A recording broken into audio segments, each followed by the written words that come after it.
It seems to me that all of us should begin as our foundational document with the Constitution. Would she consider it constitutional for Congress to specify that the First Amendment shall apply only to the following books? I'm not a sixth grader. Senator, I've been on this committee for 20 years. I've studied the Constitution myself. I am reasonably well educated, and I thank you for the lecture. So I come from a different place than you do. I respect your views. I ask you to respect my views. And yet, at the same time, I would note that she chose not to answer the question that I asked, which is, in her judgment, would it be consistent with the Constitution for Congress to specify which books are permitted and which books are not, and to use the specific number? The answer is obvious, no.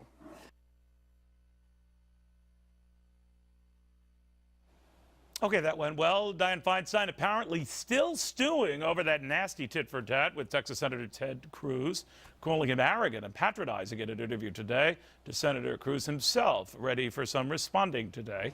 Senator, good to have you. What did you make of that? Arrogant and patronizing. Oh, Neil, it's great to be with you. Listen, other senators can choose to hurl whatever insults they like my direction. I have no intention of reciprocating.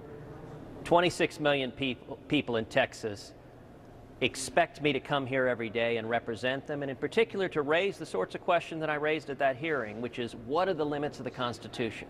And I got to tell you, there are a lot of politicians in Washington, both Democrats and Republicans, who have lost sight of the constitutional limitations. I have to tell you, the reaction at the Judiciary Committee hearing when I raised the textual limitations of the Second Amendment and the Bill of Rights, those reactions were reminiscent to Nancy Pelosi's reaction when she was asked, where in the Constitution is the authority for Obamacare? And her answer was, quote, are you serious? Are you serious?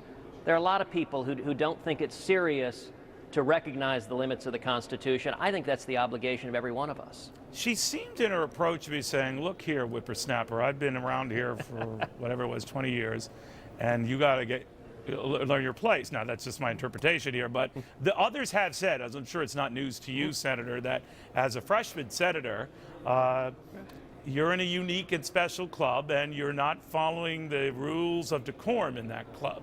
What do you say? Well, I think there are several other senators who have decided to insult me personally, and my consistent pattern is I'm not going to do the same. They can throw any insults they want. My focus has been and will remain on the substance. For example, the response that was ultimately given in that exchange was that the Heller Supreme Court decision gave Congress the authority to represent assault weapons. But what nobody got into is what Heller said. And let me point out, Neil, I know exactly what Heller said because I represented 31 states in the Heller case, was an active part of litigating it. And what the Supreme Court said in Heller is that the Second Amendment allows, quote, dangerous and unusual weapons to be prohibited. And then the example it gave was machine guns and sawed-off shotguns. But it also said that weapons that are in, quote, common use cannot be prohibited consistent with the Second Amendment. And one of the many problems with the so-called assault weapons ban is it's trying to ban a semi-automatic rifle, effectively a deer rifle with certain cosmetic features, of which there are over 4 million in circulation. And under the explicit terms of the Supreme Court's decision in Heller, you cannot ban a firearm that is in common use by the American citizenry to defend their homes and their families.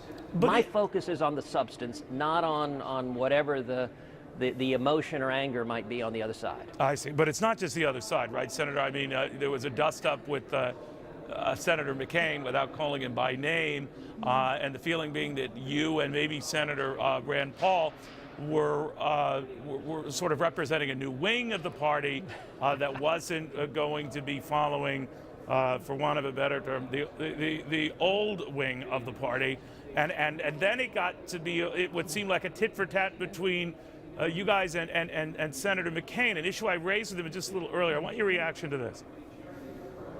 In an interview, I said that Senator Paul and Senator Cruz were wacko birds. That was inappropriate, and I apologize to them for saying that because I respect them both. I respect what they stand for and what they believe in.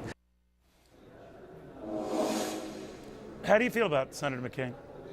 Well, I appreciate Senator McCain's graciousness in saying that on the substance, if it makes us wacko birds, to stand for liberty, to stand for the Constitution, then that's a badge of honor I wear proudly. But more substantively, you know, I'll point out yesterday was the 40th anniversary of John McCain's being released from a prisoner of war camp in Vietnam. And I took to the Senate floor yesterday to commemorate and to honor John McCain for his valor, for his integrity, for his incredible courage to turn down early release and instead to spend years more in torture for his country. And so whatever senators may choose to say disparaging things about me, I have no intention of doing the same. My focus, my job, is to stand up for principles of liberty and to stand for the Constitution. And so I you get intend along with him, right? I mean, whatever sure. inferences and bygones might have been there, they're gone. You know, lots of folks say things that sometimes they come to regret later. I can't control what others say. What I can control is what I say. And my focus is consistently focused on the substance and the merits. Listen, we've got serious problems in this country. I don't think most Americans care about political bickering in Washington. They do care about restoring economic growth, expanding opportunity in this country, and they also care about the Constitution. They care about a federal government that seems unlimited by the Constitution. Thomas Jefferson famously said, "The Constitution serves as chains to bind the mischief of government." And so every day, I view part of my responsibility to 26 million Texans to come in here and focus on the Constitution, because we take an oath to the Constitution, and that's an oath that I take very seriously. Very seriously, and it gives the impression to some, not all, that maybe there is this battle royale going on inside the Republican Party for the heart and soul of the Republican Party, that some of you called it a civil war. Do you think Republicans are having this great debate that's turned out to be a much larger fight that's been put on public display? You know, I think there is certainly a debate about what direction we should go in as Republicans. 2012 was obviously a lousy election year. Republicans got clobbered. And what I have been urging to everyone is that what we failed to do in 2012 was win the argument that free market principles work, and in particular, they work for those struggling to climb the economic ladder.